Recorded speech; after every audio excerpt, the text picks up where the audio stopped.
Hi folks, just gone midday on Australian time and 2 p.m. New Zealand time, so we'll get the webinar underway. Thank you very much for joining us today for Embracing Disruption, One CEO's Journey. I'm Hayden McCall and I will be moderating today's session. Pretty much a presentation from Ethan for around about 30 minutes and Q&A session to follow that. So Ethan Nyholm is from STM Bags, and we're talking a bit about how he's responded to disruption in his industry. He's been through a whole technology refresh and invested and made some big decisions on how he wants to run his business. He's the founder of the company. So I see people are filing in the door, so we'll give a moment for people to get logged in and hooked up. And while we do that, just a bit of housekeeping. No need for taking notes today. We have a full recording that's set out as via an email as a link. You can join in on that at your leisure, or forward that around to people within your team if they might be interested. Around about, let's say 30 minutes presentation, and then a good Q&A, and we'll wrap up at the end of the hour.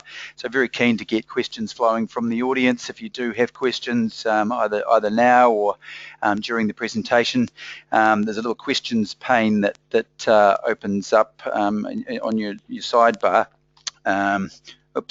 You click on the questions, little plus sign, and just type away within there, hit return, and that comes up on a pane at my end, and I'll work through those as we get into that session. Okay, so flash forward again to Ethan.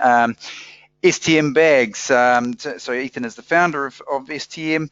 They do a range of bags in the Apple products. They've been around for, to cover and carry around your Apple products, Macs and so on. Been around for 17 years, so I guess they've been through a fair few Apple products in that time. Ethan, handing over to you, but I imagine Apple's quite a different beast now than it was then. Very much so. It's always been a big company to work with, but since they started opening retail stores globally, it's very much changed not only the dynamic of the channel, which I'll discuss a little bit later, but the dynamic of how they manage their business. So it's been an interesting journey. Yeah. Okay. Well, let's without further ado, let's hand controls over to you, Ethan. You can run things from your end, sure. And I'll just spin you across. The screen will flick around a little bit, folks, but should be popping up pretty soon with Ethan's presentation. Look at that, beautiful. It's seamless. Okay, technology's working on our side, Ethan. Over to you. Yeah, exactly. It's first time for everything. So again, just quickly, it's about embracing disruption. I'll try and keep this relatively concise and short, half an hour. So I prefer questions. So if there's any questions in the middle, I'm more than happy to answer those, even if it takes us on a little bit of a tangent. Just quickly, what I'd like to try and cover in this half an hour is who we are, what we do, our operating environment, our cloud journey, sort of how we've transformed our computer and our T systems, how we try to keep up, justifying the investment and the continual investment, trying to mitigate risk as a part of that. What I view the key elements in a successful introduction of technology or any kind of transformation from a technical perspective, and 2 or 3 main takeaways from my perspective. If I look at the process in whole, what I sort of have taken away from this process, not only doing the presentation, but just going back and reflecting on what I have done, or what we've done over the last 18 months or last year, basically. So who we are, just real briefly, the company's official name is Standard Technical Merchandise. We sort of trade under STM Bags. Despite my American accent, we started in Sydney in 1999. Quickly developed bought a notebook, couldn't find anything neat to carry it in, threw it in a bubble wrap bag, and a bubble wrap sleeve, and threw it in a backpack. Couldn't find anything else out there. Hence the idea hatched. We design and sell bags, cases that basically are designed around making your digital day easier, whether it's from an organization perspective, whether it's from a protection perspective. whether it's from the utility perspective, adding something to the device, whether it's a stand or whether it's a cover or what have you not. Overall, we focus on the Mac ecosystem, especially from a case perspective. From a bag perspective, it sort of spans the whole spectrum of product. So we a 13-inch device is really a 13-inch device, whether it's a Mac or a Lenovo or an HP. From a distribution perspective, we have a global distribution, so we really sell in almost the 4 corners of the globe.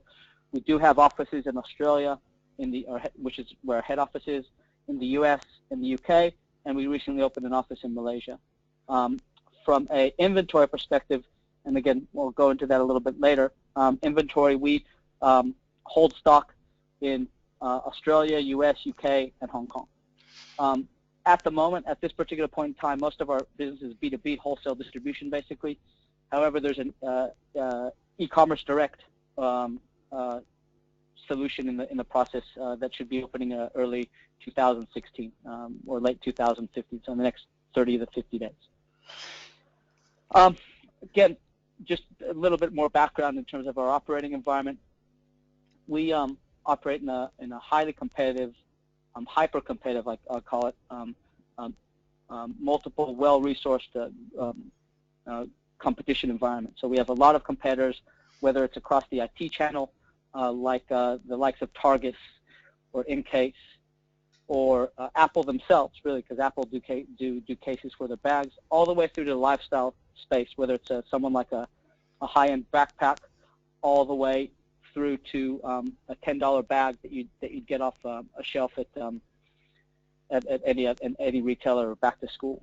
And the essence of that is we sort of call it a bag's a bag. It's often what goes inside the bag that is difficult, that is what makes us unique and is difficult to communicate. So there's very few differentiators. There's really no, in our area, there's really no known brands. It's very commodity based, so it's based on price and we try and very difficult to distinguish between different types of products. You look at a bag, it's very difficult without picking it up and looking inside it and touching it to understand what makes this different to someone else's. And the same thing absolutely applies to a case. Most of you probably would not know what phone case, what's the brand of the phone case that you have on your phone, except if it's an Apple one, which you'd recognize. The other really interesting thing about, and the really difficult thing in our environment, our operating environment, especially around cases, is the product cycle. We sort of view it, we don't know a lot of information at the beginning. However, 60% of the sales happen in the first 6 weeks. So we operate in a very, very difficult product cycle where we need to develop product with very, very limited knowledge of what that product is going to look like. And again, if anyone wants to understand that further, in essence, Apple will launch a product. We have basic information about what it's going to be, but we have no idea around its functionality, around the exact dimensions until it actually launches. So how accurate are the predictions that we see on the market, Ethan? You know, there's constantly forecasts, and people are the pundits are out there saying it's going to be on this date and this is what it's going to look like. Are they accurate or not? As the closer you get to the launch of the product, the more accurate it is. But from a planning perspective, we need to plan 6-8 months down the track. They're very vague. So we often plan on general shapes. We don't get into a lot of detail until very, very close to the time. Yeah, it must just be a nightmare. It creates a really difficult proposal, because the second people are talking about a new product coming out, they don't want the old one. They perceive the one that's just come out as old. So you have sort of almost a vicious circle where every 6 months you have a 6-month window which to develop the product, sell the product, and then start taking it out of the market in lieu or in waiting for the next one to come in. So it creates a really, really interesting dynamic where often being first to market is the most important thing. And if you want to do anything creative, it's very difficult to be first to market. Yeah, yeah. So, and that applies to cases. Bags is a little bit easier. It's a little bit more planned. Lead times are longer. The product cycle is longer. So that really only applies to cases. Just from our challenges when we started this disruption in what we're doing, this technology change, one of the biggest issues was we had multiple systems. We had a divergence of systems that operated in a basically a thin client environment where they didn't work with each other. We didn't have one source of information. The other significant aspect of it was we have huge time and space differences in between the offices. We all want to work on the same information, but when office is on the other side of the world, both in the time zone and practically, it makes it really, really difficult. And going back to the product itself, we have simple product. The product itself isn't complicated. It's either molded or sewn. There's not a lot of moving parts. It's a relatively simple product, but the logistics are complex because we have a very finite amount of time to deliver the product in market, and the product life cycle is so quick because by the time you get something in the market, they're already talking about the next thing to come out. So and I'm sure many of you have heard this: right product, right place, right time. We add to that in the right quantity, because we often say you can get the product into market, but it's not, the money is made at the end of the cycle, not the beginning of the cycle, with how much product you have left as opposed to how much product you sold in. So there's a really interesting dynamic there that adds a level of complexity to which is a very simple product. So Ethan, your design team is local, and then were you manufacturing China and shipping out of China into and keeping stock in market, right? Into our DCs. Yep. So we have a local design team. We work with design. We have an in-house design team, and we have external people to do some of the CAD work, some of the detailed work for the molds.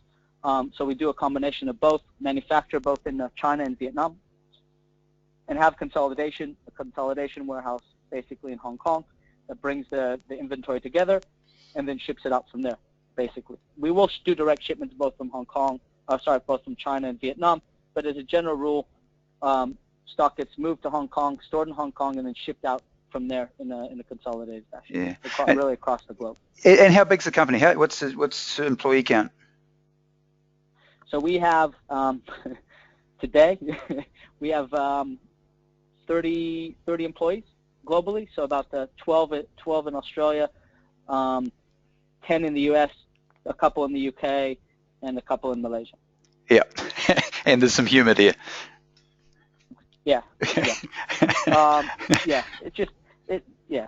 It's and again, that's one of the aspects of the complexity in terms of keeping everyone on the same page, right? There's only so many phone calls you can have. There's only so much information that you can divulge in a conversation that sort of has a tendency to go both ways, that people need to refer back to a single source of information, which is where those multiple systems were causing a lot of conflict. We weren't able to get good financial roll-ups, and so the management of the company from a cash flow perspective was difficult. From an inventory perspective, was difficult. Yeah. Okay. And overall, the conclusion was that however we move forward from a systems perspective, it needed to be an extension of who we are as a company. If we sort of view ourselves as sort of making your digital day easier, but we have 4 systems that we use, and they don't talk to each other, and you have to go to 3 different spaces to get that information, we're not making our day easier. So whatever we sort of were trying to shift to, whatever change we had to institute, had to be an extension of what we talk about and what we do on a day-to-day basis. And that's sort of where the cloud, where that always access, that accessible, that systems agnostic, it doesn't depend on whether it's a Mac or a PC or a phone or anything, sort of came into play. That was a really important component of the decision-making processes, is that we felt that what we do has to be an extension of who we are. Just one thing, Ethan, a question. Sure. Just a question's come in, and I think in the context of just what you've just been through, makes sense to pose it. And thanks for the questions, guys. Good ones coming in, so keep them on flowing. But Paul just raised one. you say that you make money at the end of the cycle, whereas I guess instinctively people are thinking, hey, the model's changed, no one wants to buy that one anymore, they want to buy this one. But so how do you make money at the end of the cycle? Surely it's the start of the cycle. So, just maybe explain. and maybe I should have, maybe I should explain. So from a product perspective, there's a buy-in, so that the stores will bring it in. Most mass retailers these days would have agreements in place that anything that they don't sell, they will return to you. So if you sell in 1,000 units, that money really isn't banked until they've sold that product. So often what we have done in the past, and we've changed this a little bit from our perspective, is where we've selling, great, 1,000 units, I need to order another 1,000 or another 1,500 to cover the future demand. And so we get, and the product cycle is over, all of a sudden we not only have a portion of those 1,000 units that we need to cover financially, but also we have what we've additional stock that we've purchased to cover the sell-through. So that's why I mean that you really make the money at the end. If you are able to end the product cycle with very little of stock in the channel or stock in your inventory, you're not getting a whole bunch of it back and having to discount that at next to nothing. Does that make sense? Yeah, I get it completely. Yeah, good question though, Paul. Okay. Yeah, and that's why we say we sort of make the money at the back end, even though because it's about the product that's coming back and what you have in the channel and what you have in your warehouses, where you determine whether you need to throw that in the bin or not. We sort of look at like a perishable item, like a potato or a piece of a tomato or a piece of fruit, where it at some stage it just goes off, and you just have to put it in the bin. And that's the intention. Yep, great. Okay, cool. I appreciate the question, because it helps clarify what I'm talking about. Often I talk to myself a lot, so I make sense to myself. Excuse me. In terms of our journey so far, in terms of what we've done, we've taken a Citrix. I thought I'd change, a thin client. It's not a thin client. We've shifted all that to NetSuite One World. We've taken a share file and shifted that to Box. All our wages and everything was done in MYOB. It's all shifted to Infinite Cloud, which is, again, a cloud-based system. We've added Magento from a website CMS perspective, Windsor Circle in terms of a digital communication perspective, communication between NetSuite and our email lists, and then Brand Folder in terms of digital image, in terms of external branding. Anyone can go look at Brand Folder and look at all our image library of everything that we have. And so basically we've shifted all our systems from being very closed, very difficult to access, where the information's in 1, 2, 3 different spots, to being accessible via one system. And that is basically done what we wanted to do, is sort of make our customers' day, digital day, easier. That includes all the reporting that we had to do. Like, we weren't in the previous system, we weren't able to do roll-ups of financials. So we operate. There's 2 separate entities that are operating here. It's an Australian entity and the U.S. entity. We weren't able to get roll-ups of the financial information without great difficulty. So we couldn't have a global overview of what exactly was going on. And that shift to the cloud environment, that shift to and NetSuite is sort of at the center of that, has allowed us to do all that very easily. Just looking at that list, you've got Magneto. I think that's Magento, right? Magento. E-commerce system. Either. Yeah. Yeah, exactly. Sorry, my bad. Spelling isn't my forte. And Windsor Circle Digital. So that's marketing comms platform, is it? Windsor Circle is a connector that connects between NetSuite and a marketing email list, and it allows, in a very, very sophisticated manner, to improve our digital consumer communication. Basically, looking at behavior, looking at open rates, looking at all that kind of information, looking at timing, and allows us to be very specific in what we send and how we send to particular people. and then get all the statistics and all the information around that. Right, so marketing automation and email platform, right? Exactly. Yep. Exactly. Yep. Going on to a bit of the disruption, and there was a lot of talk about how do you keep up with everything that's going on in the cloud space, and I didn't want to put this in the slide, but I think it's impossible from a software perspective, and so I wrote very, very difficult. I think that the change is quick, the product cycle is quick, the amount of different systems, the amount of different connectors, the amount of different concepts that are out there are huge, I said infinite, but it's just, you look at cloud computing or anything like that, connecting, they're just endless. They really, really are. So keeping up from a cloud perspective with all the different software solutions or all the different cloud-based solutions is really, really difficult, and products seem very similar on the face of it, and they look like they do the same thing, but it's only, and so keeping up is really, really difficult. The approach that we took to keeping up is sort of going back to the core of what we do. What is our business about? What are our business requirements? What do our people need? What do our customers need in order to get their job done and for us to do a better job by them? And then looking at that, trying to solve those problems through cloud solutions or through software solutions. So as opposed to looking at the technology itself, looking at the business processes and looking at the people as a whole, and trying to tailor those or find solutions around those, very, very targeted in terms of trying to find solutions or following up or tracking what's going on from a cloud environment.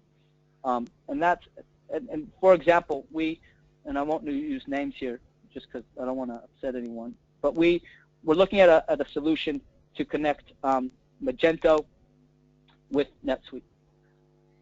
And we really only found, initially we only found one, and that partner has proven very, very difficult.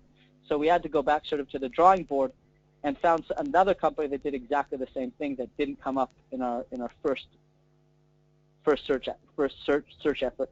And it's those type of things that sort of, it becomes about the people, it becomes about the process as opposed to the technology. And it's sort of an evolution. It's never 100% completely finished.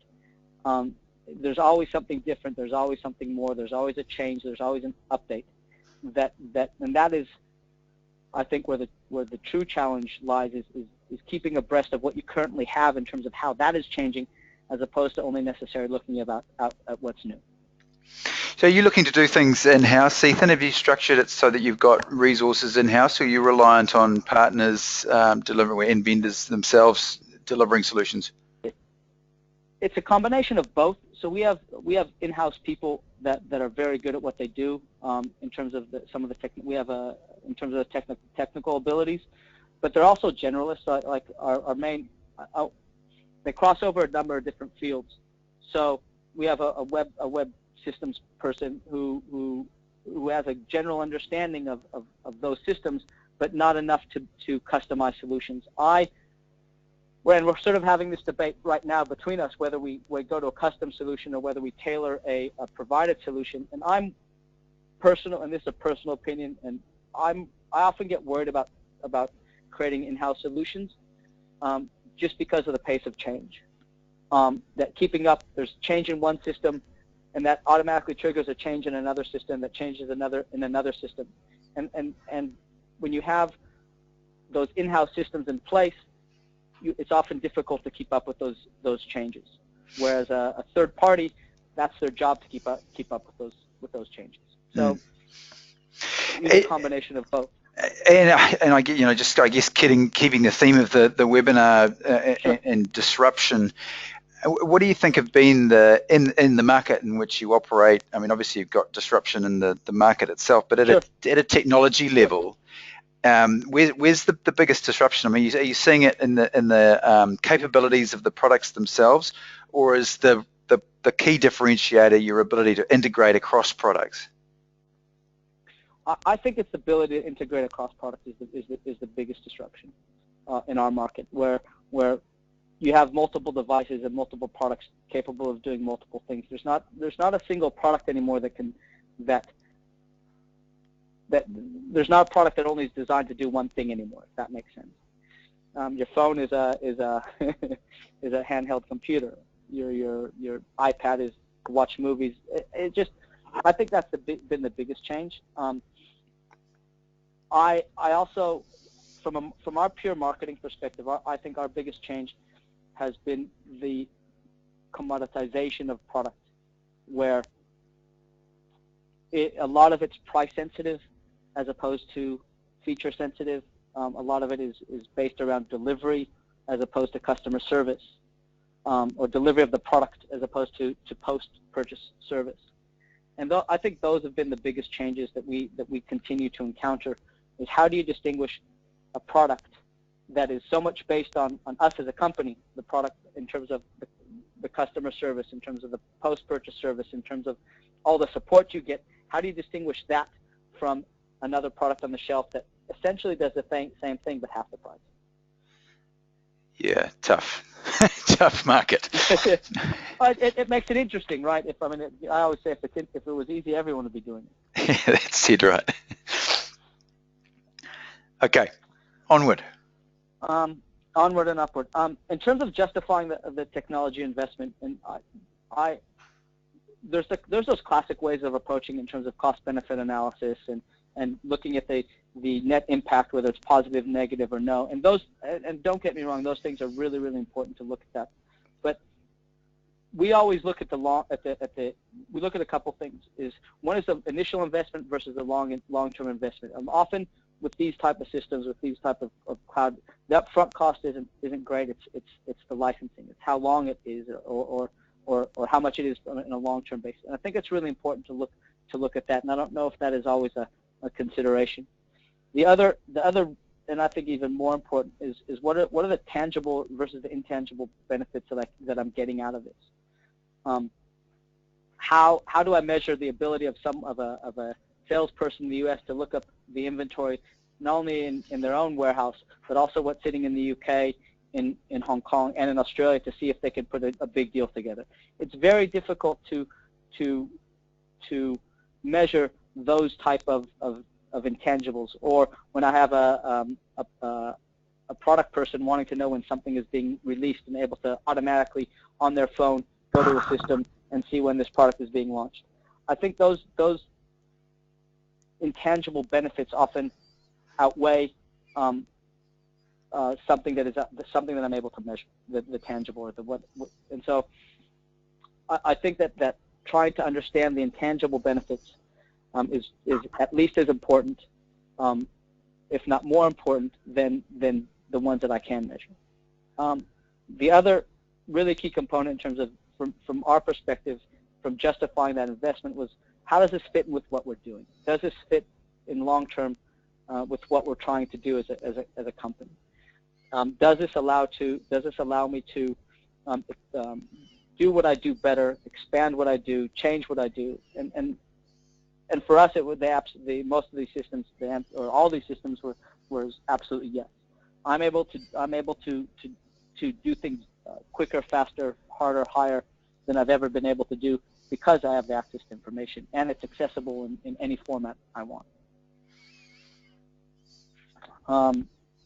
Again, just going on in terms of mitigating risk, some of the same things. Long-term fit, is it strategically and technically part of that? And then looking at do I have the right people, not only internally but also externally, helping me with putting this in place?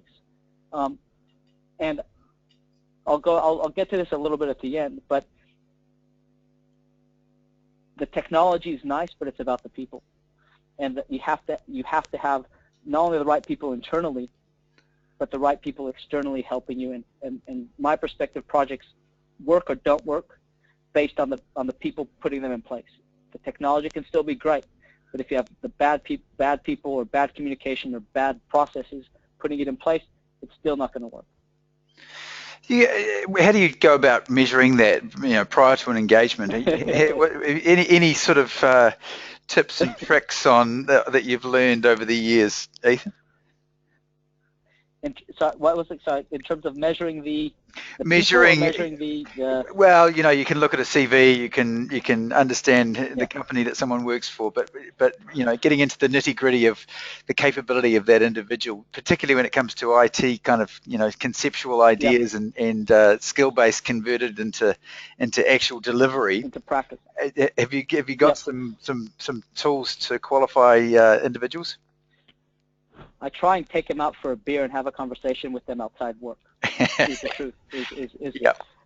Or lunch or what have you not, because that's where you get away from what they're trying to about the technology itself, and it becomes about them. And a lot of from my dealing with consultants around this, it's about the person. So you hope that if they're representing a company, they have the technical skills. And the truth is, I don't know whether I'd be able to judge whether they have the technical skills to do it well or not. But I can judge if they understand what I'm talking about if they understand my company, and if they can hold a conversation on other things. I think just taking them outside that framework of a work environment and almost doing a casual interview with them personally to get an idea about who they are, what they are about, what they've done in the past, a little bit of background and stuff like that. But we had a false start in a project with a different company about 6 or 7 years ago, when we were trying to do exactly the same thing. And I was losing sleep at night, not because the technology was bad, but I didn't trust the people to deliver. And it became about the people. And I said that to, listen, you can say whatever you want about the technology, but if I don't trust you to do the right thing by the company, by us, then the technology doesn't matter. Yeah. So for me, it's a lot about the people. And judging people, that's a difficult one. Yeah. Excuse me. Yeah, and I don't think you're alone in the approach that you take. I hear it a lot. Yeah.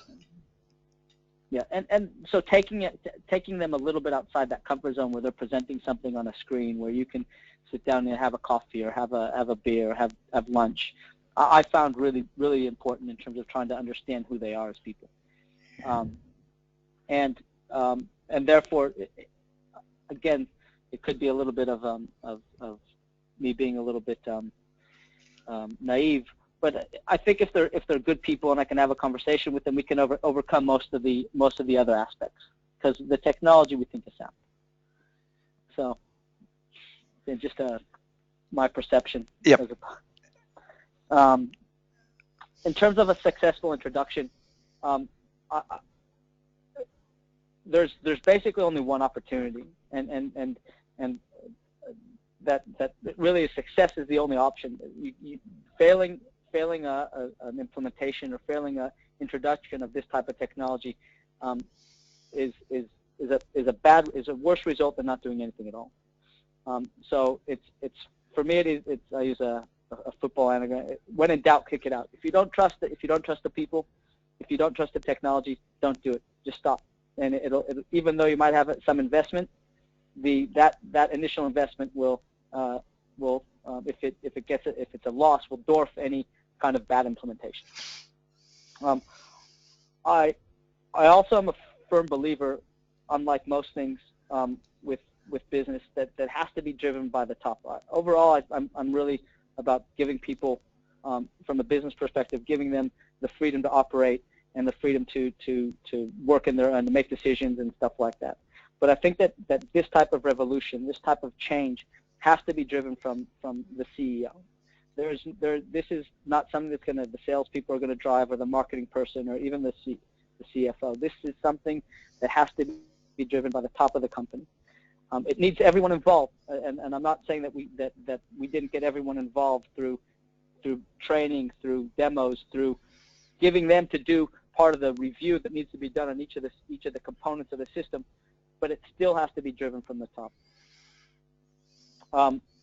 We also found it really, and we find it for these individual systems, and overall that getting a champion within the company, finding other people that are as enthusiastic about it as you are is really helpful. We have 2 or 3 people in the company that just love doing the reports and will sit hours doing reporting or sit hours and trying to figure out how to make something work. Or it's made a huge difference having those champions in the building.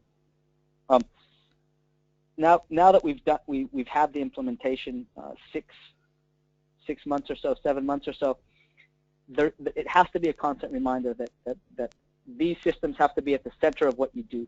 It has to be the first port of call on how you enter information. It has to be the first port of call of how you exert information, and that's a constant reminder.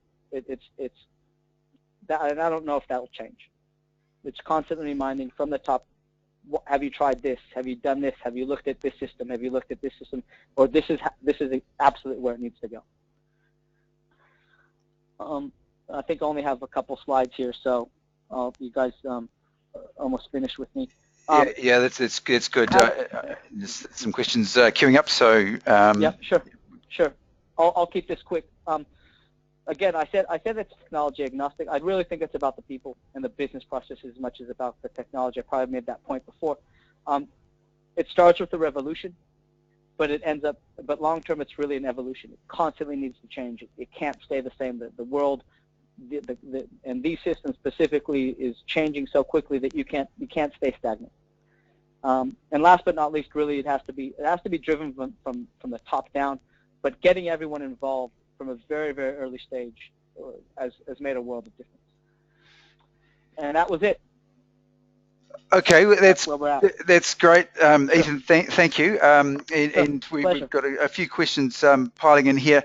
Sure. I guess, and this is hinted at one from Julie, just talking about the impact of, and disruption being the theme of the webinar here. Sure. Over the period of time that you've been running the business, I guess that the big online sort of retail Amazons and eBays and here Trade Me and so on, to the extent that you've been, how much impact do you think that's had on your retail sales interface of people just going, bugger, I'm not going to go to retail because I can buy the thing online and it'll be cheaper in the same product, and I can search until I find it. To what extent has that really been something you've had to confront? Yes, we have to confront it all the time, and we do that a couple reasons. So so that's been a huge shift in the industry, in the overall global retail environment. So that I don't think that's necessarily applicable to us only. And we do a couple things to help mitigate that sort of disruption, and embrace it to a great degree. We work with the Amazons of the world, but we work with everyone around Amazon to make sure that the retail price is the same. We try and utilize those type of reviews and the type of information, the end user information that we do get from places like Amazon or eBags or Catch of the Day, or to help sell our product more, to help explain the brand more. So although it's been a huge change in how we do business, it's become more of an extension of how we do business, and bringing them into the fold as opposed to trying to fight them. Yeah. Okay. So you've got a specific strategy around pricing that's that is that, I don't know what you call those categories of websites. I guess the public auction sites, for want of a better term, but they've kind of become. Absolutely, 100%. So Amazon is a really interesting model. They have they will be, if they want to be, $1 cheaper than everyone else. Yeah. Sorry. And so basically but they'll maintain SRP as long as they can. So it's about managing everyone around them to make that they maintain the retail price. Amazon will automatically follow. The other strategy that we just have recently implemented is with our online retailers is introduce a cycle of products that are on discount, products that you can go off SRP that we are offering deals on.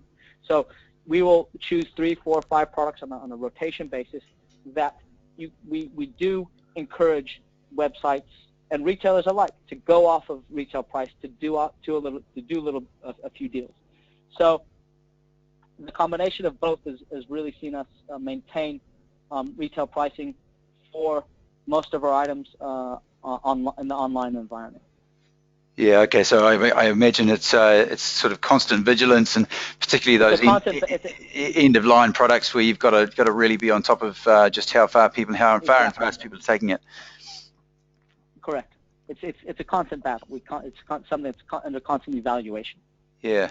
Okay. Another question from Mike, and just picking up on you mentioned that you've been B2B, but in the next 12 months you're moving things to B2C.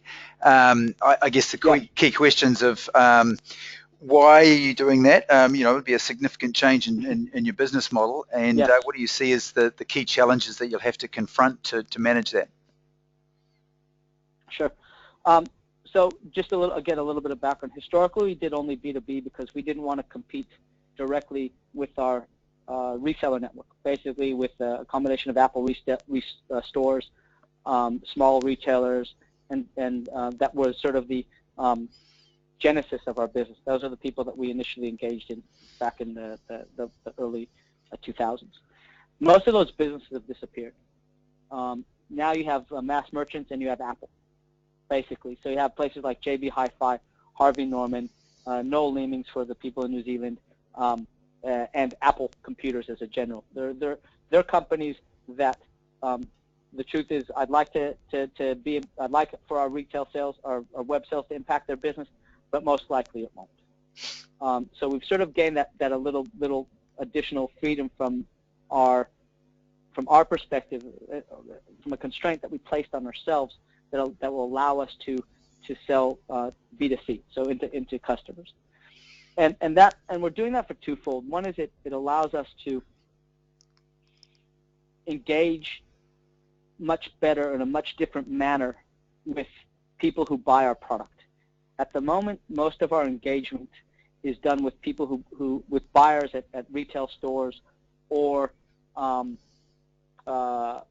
small shops or trade shows. The advantage of dealing from our perspective, besides the margins, of dealing with B2C is that we get to directly engage the people who end up buying our product and develop a relationship with them that going forward we think will be much more valuable to our business in terms of the brand, in terms of product development, in terms of getting a better understanding of what they like and don't like. Yeah, so okay. That's why the shift. Market insights. So from a technology perspective, you've kind of enabled platforms that allow you to trade on B2B, and that's just a natural extension that's relatively easily turned on. Exactly. Yep. Correct. So the way we've structured this was with the law, and when we went into this, we knew that is where we wanted to go, and we made sure that any system that we brought on board could migrate that direction quite easily. Could just be, like you said, turned on. Again, it's not as simple as being turned on because basically you're opening a shop, but it allows you to turn it on with relatively ease. Yeah. Okay, so on the same front, with the changes that you've made, and obviously the criticality of the speed to market and the product life cycle being so short, with now the toolkit you've got in your hands and your own sort of internal IP and capability, is your speed to market significantly faster, and have you got much better understanding of your inventory control to reduce those sort of end of cycle losses and so on? I mean, maybe try and give us some examples of where you've really disrupted things. Yep. The control that we have is much around like you said, inventory losses is much greater. So we have much better understanding and much better insight from an inventory perspective than we ever had, and that has allowed us to on a most recent product to have 6% or 7% redundant product, which is basically, it's not a lot. It's very low compared to where we were at 15, 20, 25%. So those type of internal controls and internal systems have allowed us to significantly reduce and plan the reduction of our loss inventory, and I think that's a really good term, Hayden. From speed to market perspective, we've made, because of how we view the brand, we have made the conscious decision not to be first to market. We will be very close thereafter, but we won't be first to market because of some of our strategic relationships that didn't view kindly of being in market the same time that the product launched. We sort of made the decision to be a few weeks after, 3, 4, 5 weeks after the initial product availability. So we're no longer first to market, but because we manage our inventory better, because we manage our systems better, because we manage our product life cycle better, we're still getting a better result. Yeah, so it's an optimization process as opposed to try and speed the whole thing up, be more intelligent about it and have the information to do the job. Yeah. Correct. Okay. Correct. Okay, question from Sarah on a slightly different tack. Was there a specific moment when you realized and you're talking about a project that's just been implemented 12 months ago, but was there a point in time or something you saw that kind of triggered the decision that you really needed to completely, re-platform the basis that the business was running on, and what was that? Yeah, we absolutely did have a aha moment, and that aha moment was about 18 months ago, more or less. We just developed a brand new product that was going into Apple stores globally, and we were trying to do the inventory planning around that, and it took hours. I mean, it took days. We couldn't get it right, and so Apple was screaming, "They said we need stock, we need stock, we need stock." We were screaming at the factories, "We need stock." There was just a completely disconnect within everything what we did, and we also knew that with companies like that, you have a single chance. You have one chance, and so what we ended up doing is spending a boatload of money. I'll use that phrase as opposed to putting a boatload of money on air freight to shorten up the delivery times.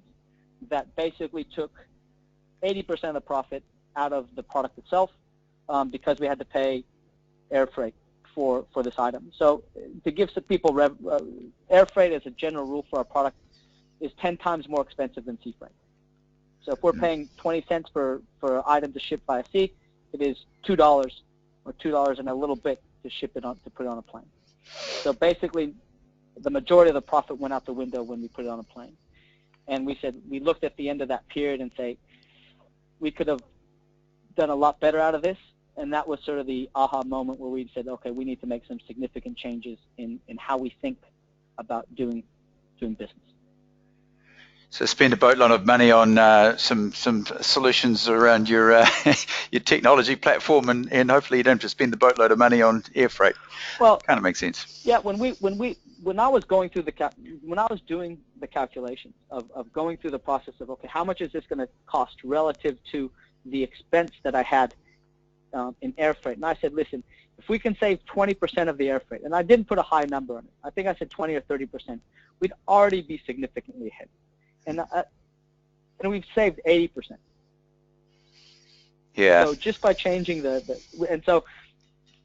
I talked previously about doing the cost-benefit analysis, but it's those intangible things, the things that are difficult to measure, I think it's important that you do the cost-benefit analysis. I think it's important that you understand where that saving or where the additional funds are going to come from.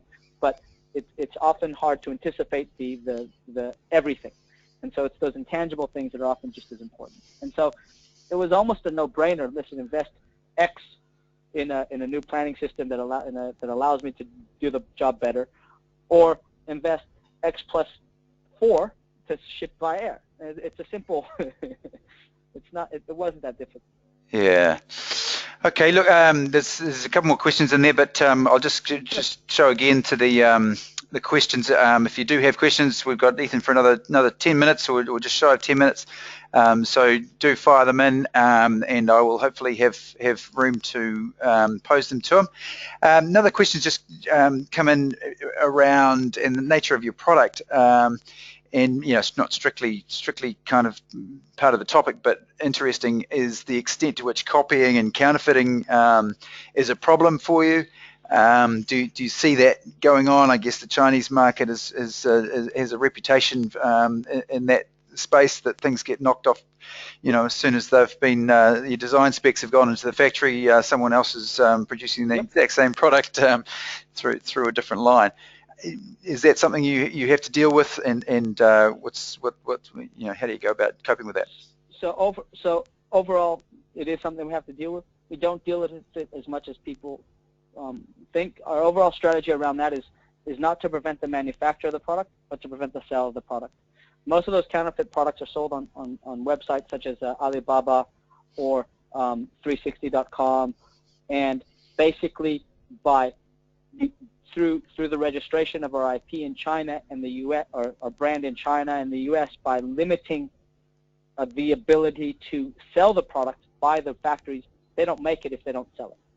So that our strategy is it's not preventing them, it's inadvertently limiting the manufacture, but we've taken a different aspect of it. So we're preventing the sale of it, thus the manufacturing of it. Yep. Yeah, how do you do that? Does that make sense? Yeah, it does, but how do you go about doing that? Yeah, Alibaba has, actually those websites operate quite well. You register your IP with the website, with Alibaba, you get it confirmed, you provide them all the documentation, they confirm it. You find things, and we do these searches quite often, you find things that are using your IP on Alibaba, you send them a letter. You send them not a letter, I digress, you send them an email that says, this product has infringed these 3 trademarks or these 3 patents, and they'll take it off. They will take it off. So you're still going through a patent process for your products? I guess these mature kind of market leading ones. Absolutely. Well, even if they use our brand name, right? If they use STM on anything, I can theoretically lodge a complaint with Alibaba or 360.com that says, listen, these 4 products are using STM brand name under these classifications. They're not allowed to do that. They're not authorized. Please stop them, and they'll take that product offline. Yeah. Okay. It's we're preventing the sale of the product. Yeah. We're preventing the sale of the product as opposed to the making of the product. So it's a little bit of a change in terms of how people think about it, but it works quite well. And then globally, we have, I'm not going to say always deliberately, because but we've registered the brand quite extensively from an IP perspective around the world, whether it's in the U.S., Europe, Australia, South America, and we have a program of registering the brand name almost anywhere that we can, especially in countries of manufacture. So any country that we manufacture in, or have manufactured in, or want to manufacture in, we always that's the first place we go to register the brand. Okay. Look, there's been a few questions, but I think probably we've answered them overall. So let's bring things to a close. Ethan, thank you very much for your contribution today. That's been a very interesting and engaging conversation, and I think we can probably keep it going, maybe over that beer next time. No time today, and we have just a process for everyone that's attended. As you, I'll shut the webinar down, and as you go out of the webinar, another browser session opens up just with a quick survey within there. There's a few questions. We'd really appreciate your feedback and answers to those. There's an opportunity there. NetSuite have prepared a white paper, or Frost & Sullivan have done that on their behalf, actually, called Disrupt, Collapse and Transform, the Role of Cloud Computing in Industry Transformation. Very much on the money in terms of today's discussion, so by all means avail yourselves of that opportunity. Give us some feedback on how you thought today's session measured up, and if you are interested in hearing more from NetSuite, today's sponsor, then there's an opportunity to just say so at that point. So NetSuite, if you don't know who NetSuite are, they are the #1 cloud ERP financial software provider. They come out of the US, but there's a strong presence in Australia and a partner presence within the New Zealand environment. They have been around since 1998, so well and truly mature in terms of being a natively built web application, and they're continuing to roll out and release solutions. So go and check them out, netsuite.com.au. That pretty much brings us to a close. Thank you very much, Ethan, for your time today and your contribution. Pleasure. If you want to get in touch with Ethan, his email is on that slide. We do have another lunchbox session coming up on November the 25th, and get along to that. Be focused on the financial CFO insights and decision making. A lot of the themes of what you were talking about today, probably more from the financial perspective as opposed to inventory, Ethan, but looking at it from the bean counters perspective. All right, I'll slightly early, but that's all good. Get back to your day jobs, and thank you for coming along today. Thank you, Ethan. I'll shut the session down now. Cheers, guys. Pleasure. Thank you. Thank you.